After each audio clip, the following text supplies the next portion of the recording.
ராகினி பயங்கர கோவமா வீட்டுக்கு வராங்க. வந்த உடனே கோதை கிட்ட சொல்றாங்க நடந்த எல்லாத்தையுமே. அண்ணன் போட்டு அவர போட்டு அடி அடின்னு அடிச்சிருக்காரு. எதுக்காக இப்படி பண்ணிட்டு இருக்காரு? அப்படின்னு சொல்லிட்டு ராகினி கேட்குறாங்க. அவன் அடிச்சானா? அப்படின்னு சொல்லிட்டு கோதை கேட்குறாங்க. ஆமா.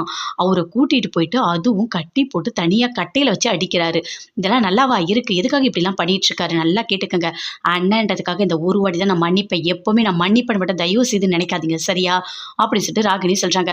என்ன நீ ஓவரா பேசிட்டு இருக்க? எல்லாத்துக்குமே காரணமே உன் புருஷன் தான்னு எல்லாருக்குமே தெரியும். அதனால தான் அவன் அடிச்சிருக்கான். அவன் மேல எந்த தப்புமே இல்ல அப்படின்னு சொல்லிட்டு நடேஷன் சொல்றாரு.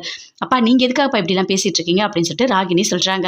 இங்க பாரும்மா நாங்க வந்த உடனே தமிழ்கிட்ட கேட்குறோம். சரியா? நீ இஷ்டத்துக்கு பேசாத அப்படின்னு சொல்லிட்டு கோதை சொல்றாங்க. இங்க பாரும்மா இன்னொரு வாட்டி இந்த மாதிரி பண்ணா நான் விடமாட்டேன் அப்படின்னு சொல்லிட்டு அங்கருந்து பயங்கர கோவமா வீட்டுக்கு போறாங்க. தமிழ் பேசிட்டு இருக்காரு நமச்சிவாயத்துக்கிட்ட.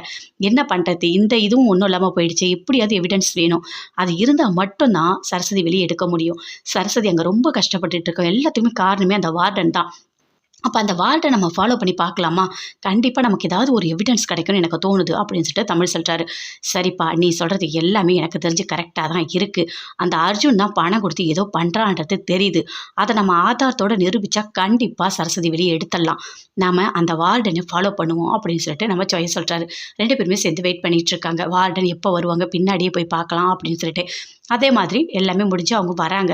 அதோ வராங்கப்பா அந்த வார்டன் அவங்க பின்னாடியே நம்ம போலாம். கரெக்ட்டா அவங்க வீடு தெரியும். அப்படின்னு சொல்லிட்டு நம்ம ஜெயம் சொல்றாரு. 2 பேருமே சேர்ந்து ஃபாலோ பண்ணிட்டு வீட்டுக்கு போறாங்க. போனோனே அதே மாதிரி அந்த வார்டன் ஃபோன் பண்றாங்க.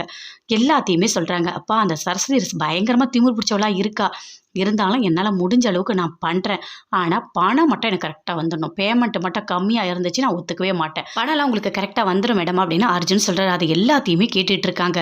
ஐயோ! இவ்வளோத்துக்கும் காரணமே அவன் தான்ப்பா. எல்லாத்தையுமே நீ வீடியோ எடு அப்படின்னு சொல்லிட்டு நமச்சிவாயம் சொல்றாரு. தமிழ் எல்லாமே அவங்க பேசுறது எல்லாத்தையுமே வீடியோ எடுக்கிறாரு. இதோட அந்த அம்மா கதை முடிஞ்சுதுப்பா அப்படின்னு சொல்லிட்டு நமச்சிவாயம் சொல்றாரு. எவ்வளோ திமிரு இருந்தா 2 பேரும் சேர்ந்து இப்படிலாம் பண்ணியிருப்பாங்க. பணத்துக்காக தான்ப்பா இந்த பொம்பளை இப்படி பண்ணியிருக்கா. அதுவும் சரஸ்வதி மாசமா இருக்கா. இது கொஞ்சம் கூட ஈவு இறக்கம் எதுவுமே இல்லல்ல இந்த வார்டனுக்கு. பணம் தானே எல்லாருக்குமே முக்கியமா போச்சு அப்படின்னு சொல்லிட்டு பயங்கரமா கோவத்தோட பேசிட்டு இருக்காரு நமச்சிவாயம். கண்டிப்பா அந்த பொம்பளைய விடவே கூடாதுப்பா. இவ்ளோ பணம் வாங்கிட்டு இவ்ளோ வேலை பண்றது அத விடவே கூடாதுப்பா. மாட்டி விடணும் அப்படின்னு சொல்லிட்டு நமச்சிவாயம் தமிழ்கிட்ட சொல்றாரு. தமிழ் பார்க்கறாரு.